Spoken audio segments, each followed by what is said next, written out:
everybody out there in YouTube land. Jake of the OneManBand is back again. Welcome to another edition of RWBY Feedback. RWBY Feedback, where I give feedback on your guys' comments and questions that you left on the previous RWBY episodic review. I got 1 day to film this, 1 day to edit it, and then upload it the next day. Let's get started. I hope I get a robot arm in Volume 4. Well, there we go, guys. From Yang Xiaolong herself. She has commented that she wants a robotic arm. But how did you put this comment on? How are you even conscious right now? How's the blood loss going? I also think that when Ozpin said the tower cannot fall, maybe he was talking about the cross-continental tower, the transient tower, because if it does, that means everyone in the world will not be able to communicate. Yeah, you're absolutely right. That's exactly what he meant. I'm saying that right now. That's what he means by the tower must not fall. I didn't see that. Sometimes it's the most obvious things that we don't see because we're too busy trying to find a deeper meaning into it.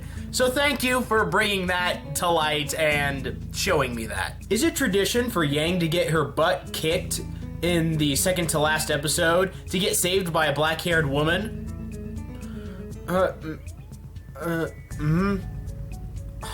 Good observation there. Because here, Blake saves her. In Volume 1, Raven saved her. Blake, why are you getting beat up so much? You're better than this. You need to get good. You forgot in the Torchwick Neo versus Roman fight that Ruby managed to defeat Neo by opening her umbrella, making Neo do a Mary Poppins. Now, I'm not sure if that actually counts as a defeat. I mean, well, I guess it could. It'd be a knockout, like she knocked her out of the ring. So I guess if you really want to break it down to like fighting games rules, then yeah, she did defeat her. But Ruby still isn't better than her because Neo was able to land blows, Ruby was not. I mean, she was outmatched. The only reason Ruby came out of that fight alive is because she caught Roman in a monologue. That's the only reason. Hey, Jake. My friends and I have an interesting theory. What if Adam is under mind control by the time of the Battle of Beacon? Remember in the flashback scene, Adam said no about the White Fang lieutenant said he would go and find her, meaning Blake. Adam seemed like he was letting her go. When Adam was in Minstrel, maybe he was captured by Cinder for some other people in the same organization she was working for, and during the time was being brainwashed to serve them. I think what he says to Blake could be what he wants to say, but in terms of personality, he seems to be flipped. In the flashback episode, he made it very clear that he wasn't going to endanger his men for Cinder's cause. The only reason why he joined them was to save his men, well, from her. However, in the recent episodes, he doesn't seem to care in the slightest, and seems to be a big follower of Cinder's plan and throws his men lives away. Now, you see, here are my thoughts on that. The fact that he may be brainwashed, I don't really like that idea because that would mean that he was defeated in some way and that he was able to come back to the White Fang without them ever noticing that he had somehow changed. And I think they would, like, question his authority if he came back and he was suddenly just all like, Mom, I'm crazy, you know? They would be all like, Adam, what's wrong with you? But it is strange that he kind of seems to have flipped. I mean, maybe that may just be that he is such a mental case that he can just bounce between two personalities. Like, he can be the tyrannical, just evil kind of guy, and then he's that caring he's that caring leader that everyone follows. That may just be more adding to the complexity of his character. But I think the reason why he didn't want the White Fang lieutenant to go after Blake in the flashback is because For one, Adam had no idea where she would have gone. Like, she could have went as far as Atlas or to one of the other kingdoms for all he knew. So he probably didn't want to waste manpower on trying to find one person, even if he did love her.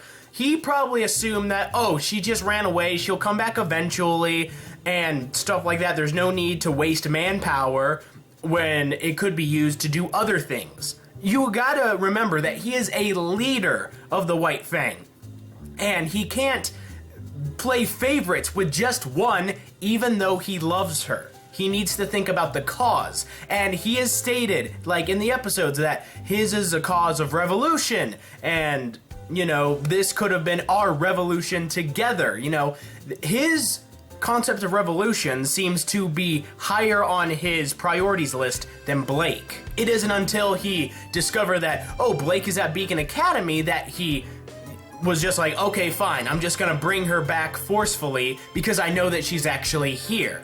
Opportunity popped up and he took it. And as for him throwing his soldiers' lives away, when you're a leader and you have to lead men into battle, you know that some of them aren't going to be coming back. The only thing he can do is to do it in a way that will make the casualties as low as possible. He isn't throwing his men's lives away needlessly. He knows that he needs to do this, he needs to be a part of this attack, and he's probably doing everything in his power to make sure that as many of his people will get back alive. It's just, his men, they're fighting huntsmen and huntresses that are the best warriors. So obviously they're gonna get trumped. Other thing I wanted to bring up is, where's the White Fang Lieutenant? We thought of a few things that could have happened to him. One, he's captured by Ironwood's men, like Roman. Two, he is, and there's actually a reply down there, and that means hiding. He is in hiding to fail in his job. So he's in hiding because he failed at his job back in Volume 2. And 3, he is injured and is recovering at the White Fang base. Now, I understand your want to know where the White Fang Lieutenant is because he was just this big, overpowering character in Volume 2. But the real question is his presence truly needed?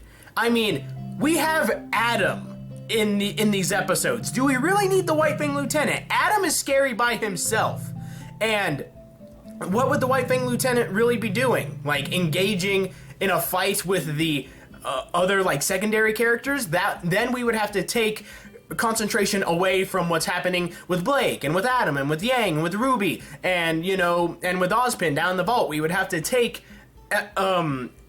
screen time away from that to concentrate on, oh, what's going on with the White Fang Lieutenant and Ren? You know, we would have to learn, we would have to see that. So him not being there, I think, is more of a choice in the fact that he isn't really needed. You know what's crazy? There's an artist on DeviantArt by the name of Dishwasher1910, who is amazing, by the way, that made a piece of art called RWBY Future. Yang Xiaolong, that predicted Yang would lose her right arm 7 months ago, before Volume 3 ever started. Anything you should definitely check out the artist because the amazing artworks. I'm sorry, I'm just kind of in shock right there because they can see the future! Some people are saying that Yang won't be able to use her semblance with her biotic arm, if she gets one, because it isn't flesh, and this is my counter-argument. Penny, you freaking noobs! Penny had an aura, and I almost certain that her semblance was shooting green energy from the swords. Now, bring on your counter theories on my counter facts. Okay, well, the fact that I personally think that the semblance will go over the arm because, one, the phantom pain concept, how sometimes, like, people who lose limbs, they sometimes can feel that their limb is still there. That's the phantom pain. That's what it's called.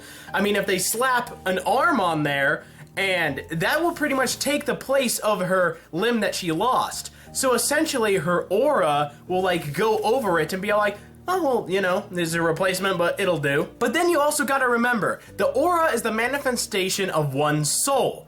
So don't you think somebody can manifest their soul over a little bit of metal if they really wanted to? Plus, how do you explain Mercury in his fight since he has biotic legs? Or Ironwood in his fights when he has an entire right half that is robotic? Maybe the reason why we are going to hate Neo is because she kills Zwei. I'm not even gonna respond to that. I'm just gonna let the people who are watching this tear you apart. Because that is sad. That is sad on both accounts. You make Neo a puppy murderer, and you kill Zwei. Why would you even do that? Anyone notice Torchwick's reaction to Neo flying away? One of two of my thoughts is that there is more of a Neo and Torchwick partnership. I think Torchwick is Neo's dad. Or the more likely is that Torchwick is like, darn it, my bouncer bodyguard teammate that I put all the work into is gone and now I have to get off my lazy butt. That second part, it's like Torchwick has never really been one to shy away from doing stuff himself. I mean, he actually said it himself. If you want to kill someone, you got to do it yourself. That was back in Volume 2. I think he's just really good at like ordering people around and like keeping people together. That's why he takes on the role of a leader. But as for your first thought on how Torchwick is Neo's father, now I'm not sure if that may be true. I mean, it very well could, and it would make a lot of sense. But as of right now, my feelings toward the Torchwick-Neo relationship is a lot like Kuriyama and Nana from Elfen Lied, if that makes any sense to you. If you've seen the anime or read the manga, you know how that relationship is. But pretty much, it's kind of like a father-daughter relationship, but it's not by blood. It's by general like attachments, like we need to stay together because we are the only reasons why we are alive. Also, I saw someone say that Yang was actually crying when she went to go attack Adam. With that and a lot of other reasons, I am almost 90% sure that Bumblebee will be canon in the next / last episode of this volume. Yes, I am a shipper, don't judge. Okay, just yes, she was indeed in tears when she saw that Blake was in pain and on the verge of death, pretty much. I mean, wouldn't anybody? I mean, if your sister, maybe best friend or whatever, was lying on the ground dying with some dude with a sword sticking out of him and he just turns to you, wouldn't you just charge at him in tears just because of the shock and the terror? Yeah, I would. But as for the Bumblebee thing, all in due time. I am postponing my response to that for the future video. It's coming, okay? So just wait. Maybe her semblance, Neo's, manipulates light and uses the reflections to mess with the way people's eyes perceive light. That makes a lot of sense. I mean, if she could change the way how people perceive things, that would definitely explain how she's able to change her form when she was in the tournament, when she was able to disguise herself as a military personnel and a ambulance worker. But maybe it's not only that she can change and distort light in that way, but maybe if she sees something, she can intimidate it or mirror it. Just something to think about. Okay. I agree that Raven could be Cinder's boss. Crow said in earlier episodes that Raven was dangerous and that he didn't agree with her way of thinking.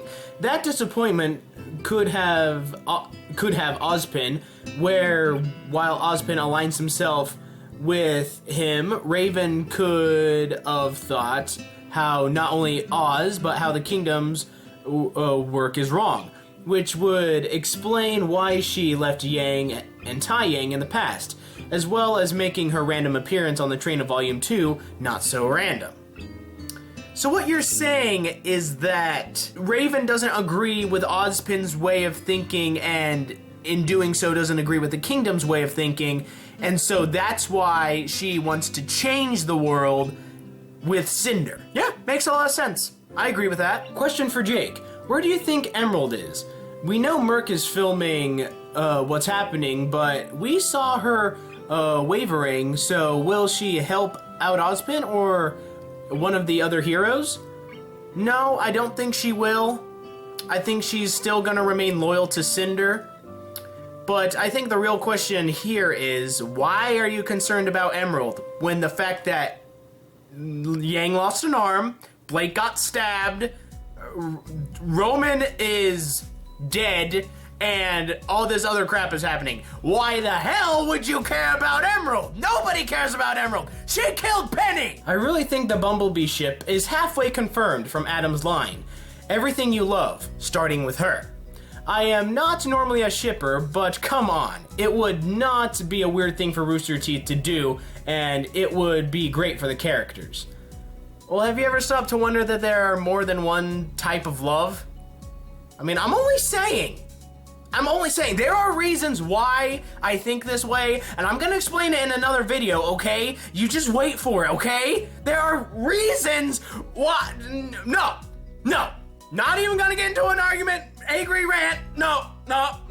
Next comment! You didn't mention how Neo flew off the ship and she made her second sound in the series. A gasp! OMG! And you should probably note that when Roman saw Neo go, he yelled for her in genuine care and concern. So he's not heartless. I never said Torchwick was heartless. I never considered him to be a heartless person. He's just, for the most part, cruel and a criminal. He pretty much explained himself pretty well. He's a survivor, and he'll pretty much do anything to survive. And yes, Neo did gasp, but I didn't really make note of it because we've heard sound effects from her before, and that's what it was. It was a sound effect. It's not a voice. Not a voice to all those people who are saying, Neo talks! It's like, no. Stop it. No. It's not talking. The puns sound like something Yang would do. Well, that's exactly why I did them, in respect for Yang. Because I love Yang. Yang's awesome. Who doesn't like Yang? Wow, they've really been tough on Yang this season. First, tricking her into attacking someone and causing a majority of Remnant's population, or at least who was watching the tournament, to hate her or turn on her. Then disqualifying her from the tournament, as well as her friends/mentors, implying she is either a liar or mentally unstable. Finally, they literally cut off her arm, essentially taking out half of her fighting power, not to mention showing her barely doing anything in the final fight and being basically taken out of combat immediately. She's been off screen for most of the final battle. Here's hoping next season is kinder to her. Yeah, for all those people out there who are like, Jake, how could you hate Yang so much? Why are you being so mean to Yang? Well, I'm not the one who bloody cut her arm off or had her, be turned on. I'm just stating the obvious and then making theories off of that. You don't blame me. Hate Miles and Carrie. This is just a theory, but I think that Jean's semblance is going to be shown next episode, or in Volume 4, and he will have the ability to heal others with his semblance, seeing as the only hit to Jean's semblance is where Pyrrha in Volume 1 says that he has a lot of aura, which is practically healing, but this may go as far as giving him the ability to restore limbs using a vast majority of his power or a sacrifice of some sort. So let's hope that Jean lends a Yang a hand. I hate myself. Don't hate yourself, that was a good joke. Now, yes, it is true that back in Volume 1 we saw that once his aura was unlocked, it healed the scratch. But I think all aura does that. I think all aura has a small healing factor and can heal small cuts and bruises like that. Because later on in Volume 1, after Cardin had beaten him up and everything, and then once he goes in for the punch and there's the flash, yet Jean still has the bruises and he still looks beaten. And it didn't heal that instantly. So although I think all aura has a healing factor. The idea of him having a true healing touch, I don't think is really gonna be the case. I mean, it would be cool, but the whole concept of like, a lot of people, not just this comment, but there are a lot of comments that are like, well, Jean, his semblance could be healing. He could grow back Yang's arm or something. Or, you know, he could reattach her arm. Which, I retort, no, her right arm was disintegrated in the last episode. And the whole idea that like, oh, he can regrow her arm. It's like, that's a cop-out. No! Let her have robotic arm! It's cool! I'm still sticking with my theory that Jean's semblance is gonna be some form of shield or protection thing. Jake, please listen. I can't help but feel that if Roman is still alive, he may have become something akin to a human-Grimm hybrid. He would become a monster, not just in name only. Kind of makes me think of Bleach. If you've seen that anime, I actually haven't watched Bleach. With the main character's demonic form, and the Bleach universe is monster. And yet another similarity between Bleach and RWBY. I am loving this. Now, you're not the only one who's like come up with this theory. I have a friend who's like talked to me all this time that like, well, you know how Torchwick is based off Lampwick from Pinocchio. And I'm like, yeah. And he's all like, well, it's a she, I'm sorry. And she's like, you know how Lampwick then turns into a donkey? And I was like, yeah. And she was like, well, what if he's some sort of donkey faunus? And I'm just like, no, that doesn't sound like a good idea. But then with this new development, she was like, Jake, what if he survives, but he somehow turns kind of into a half Grimm, half human thing? You know, that would kind of be akin to the turning into the donkey thing. And I'd be all like, yeah, that kind of makes sense. That could work. That could add a whole new plot thread. I mean, now we have Roman, not only this awesome character, but now he has this like this Grimm power. I mean, I don't know, it could be a really cool idea to go with, but I'm just still praying that he's still alive because I don't want them to kill him off. I hope Yang gets Penny's old arm. Ha! Now when RWBY looks at her, she'll be twice as sad. Hey Jake, I have a topic question for you. How many characters in RWBY have they revealed the character's semblance throughout the series? Let's see. RWBY, Weiss, Blake, Yang, Glenda, Nora, Kira, Emerald, Flint Cole, Sun Wukong, and I think that's all the confirmed ones. I mean, there's still plenty of like maybes and theories about other ones, but I think those are all the confirmed ones. What if Adam missed Yang's arm and cut her hair instead? Well, then we wouldn't have to worry about Adam then, would we? Roman might have survived being swallowed, but also the explosion followed by a ship falling out of the sky? Well, we have seen him survive something somewhat similar. He survived getting beat up by Blake, being knocked out, which I'm pretty sure means that his semblance was no longer working, and then the train crashing into Vale, causing that whole breach calamity. And he survived that. So, he's definitely a tough cookie. Because of the profile picture that is accompanied by this, I must read this comment in the voice of Super Kami Guru. What are the odds of Cinder melting in the upcoming episode? Wicked Witch of the West style? Nail? I don't think that'll happen. I saw a bird. Kick its ass. Maybe Yang can do something like what Ceres from Hellsing Ultimate did and manifest her aura into a new arm. So you're suggesting that Yang will pull a police girl? Is Yang police girl? You decide. Has anyone realized that when Yang came running back to the docks, Zwei isn't with her? Where is Zwei? Zwei's doing what he does best. Killing Grimm and surviving and looking cute.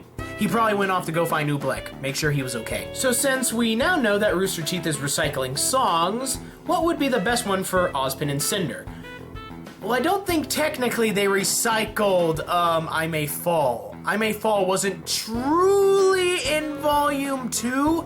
I think it was used maybe for an outro of an episode, but it didn't actually get an actual spot in the actual episodes.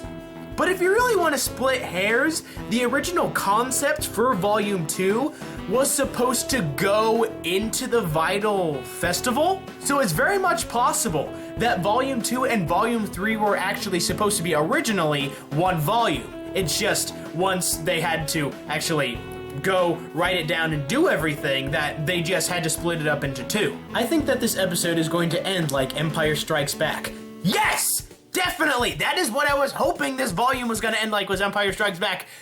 But I'll talk about that when the final episode comes around. But yes, I agree with you! Your videos freaking suck. You're like 28 years old and this is what you decided to do with your life? You think I'm freaking 28 years old? Wow, I must look older on screen, yeah! According to a pic on Monty's notes I saw on his Twitter, Adam's semblance attack seems to be called Moon Slice. Oh, there we go. There's another semblance that has been confirmed, I guess. But hey, Moon Slice! That's what it shall be called from now on. He slices moons out of the sky, and you guys are going crazy with the theories now, aren't you? Please read. 2 things I have to say. 1, on the world of Remnant as a whole, and 1 on Velvet's weapon. Okay, I will post the rest of the comment below. Size of the city, Vale, equals size of New York City, 300 square miles. So, okay. 300 squared is 17.3. Vale is not a perfect square. No, it's more of a circle. It's more like a ring. The map of Remnant, its width is 12 Vales long. 12 times 17 is 204. Okay, yeah, we're doing math. The circumference of Remnant is 204 miles, compared to Earth, 24,901 miles, meaning Remnant is approximately 122 times smaller than the Earth. You put that into perspective, John is actually just over an inch tall rather than 6 feet. Every Earth human on Remnant would stand 732 feet tall in RWBY feet. If you were to hit the ground at terminal velocity on this planet, you would experience 300 pounds of force rather than 50 tons. Nerd! It's cool that you did all these calculations, but I don't really think that the science behind it is actually true, because, you know, it is a fictional world and, you know, blobbity blobbity blue, but science is there. Everybody stare in awe of science and then draw your own conclusions from it. Sorry, Jake, but Roman is confirmed KIA. I don't believe it. Where's your proof? Hold on a second. Let me just go over here. Well, I don't know where you got your information, but on the RWBY wiki, it just says eaten by Grimm. And that don't mean a thing. You show me actual proof. Show me the creators of RWBY saying that Roman is dead. Maybe I'll believe. So, Jake, who do you think should be stopped first, Cinder or Adam? And I think Yang... Well, in the realms of, like, danger levels, Cinder is definitely more dangerous because she's more powerful, but Adam is still a powerhouse and he does pretty much control an army. Adam will be easier to take down, you just need to know how to fight him. Cinder is going to need somebody to fight her that is equal in power as her. So you're gonna need another seasonal maiden. But who do I think should be stopped first? Cinder, I would want her to be stopped first. But I think the question is, can we stop them? I don't think right now we can. Hey Jake, in one of the RWBY episode, you overlooked 3 major clues that will blow your mind. Well, screw you for keeping it to yourself. Hey Jake, Adam did take away something Blake loved. Yang's fingers. Oh God! Oh God, why? Ah! Jake, tell us how Grimmaster feels about this. Well, why don't you just ask him yourself? Induction, then distraction. Who wants to die? Wait, it's happening right now? And they didn't call me? They said they would call me, the bastards! They didn't call me! I'm gonna what for? Yeah, he's been gone for like 2 hours, so I have no idea where he is. I knew that Ironwood would be back. I think Yang will learn from this experience. Her headstrong nature almost got her killed. She needs to realize that strategy does not always work. I think, yes, this will cause some good character growth and development for Yang, because she now sees that she can't always just blindly jump into a fight overcome with rage. She's gonna have to think, she's gonna have to calculate, and maybe not be so angry all the time. It's a comment from Yang's right arm. I think whoever did the narrating in Volume 1 is Cinder's boss. Well, you know, Jen Taylor, yeah, that could definitely be a possibility. She also did the voice of Cortana, and we all know what Cortana's doing now. Oh my god, we're all gonna die! Nice puns. I'd rate you a Yang out of a Yang. Yeah, awesome, me and Yang. We're like sisters. Wait, you're horrible at no-hand puns. You know that she needs a hand.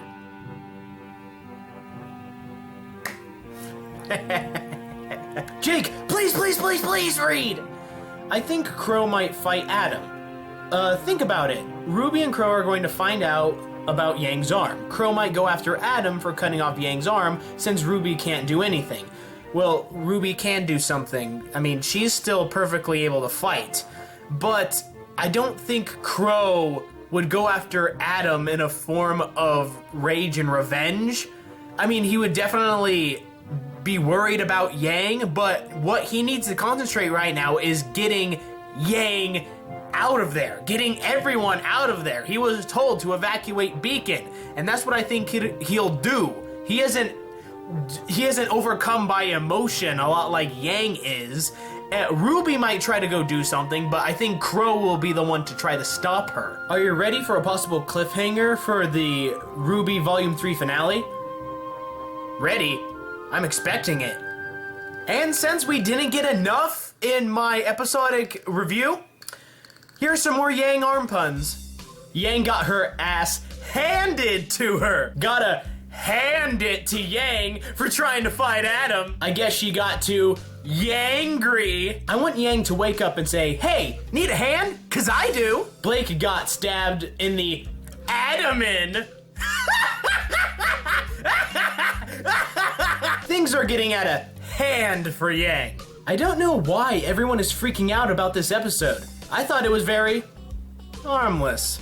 You forgot that Blake was there to give Yang a hand.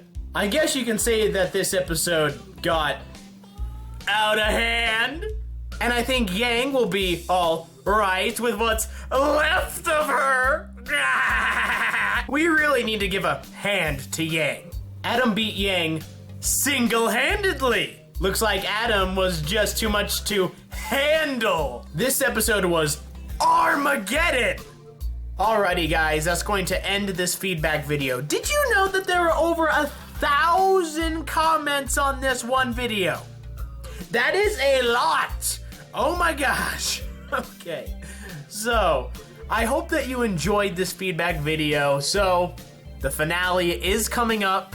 That means, now I'm not sure if I'm going to be doing a feedback video for the finale or if I want to just save all my ideas for sort of like a post volume like follow-up video where I just talk about all the stuff that happened in the volume and like what might happen, or maybe I'll do a feedback video. I don't know, but I know that you guys are going to be getting a few more RWBY videos this week than you expect, than what's normal. Let's just say one of them is something that people have been wanting me to do for a long time, and another one is something that a lot of people have been wanting me to do for a long time. So I'll let you guys figure it out. So anyway, I hope you guys enjoyed this episode. Be sure to like and favorite if you did. Subscribe, of course, if you feel inclined to. If you have any crackpot theories, head on over to my Facebook group, Team Theory. You can talk about crackpot theories there. If you want, you can check out my Patreon page and, support me that way if you want to, if you can. Big thanks to all of my Patreon sponsors, and big, awesome special thanks to Duncan Eschler and Grant Allen Hill. You guys are awesome. I love you. Thanks for sticking with me. And until the next video, I want you to be a good person, tip your waitresses, keep moving forward. And I'll see you next time I'm out there in YouTube land. Hang tough, everybody.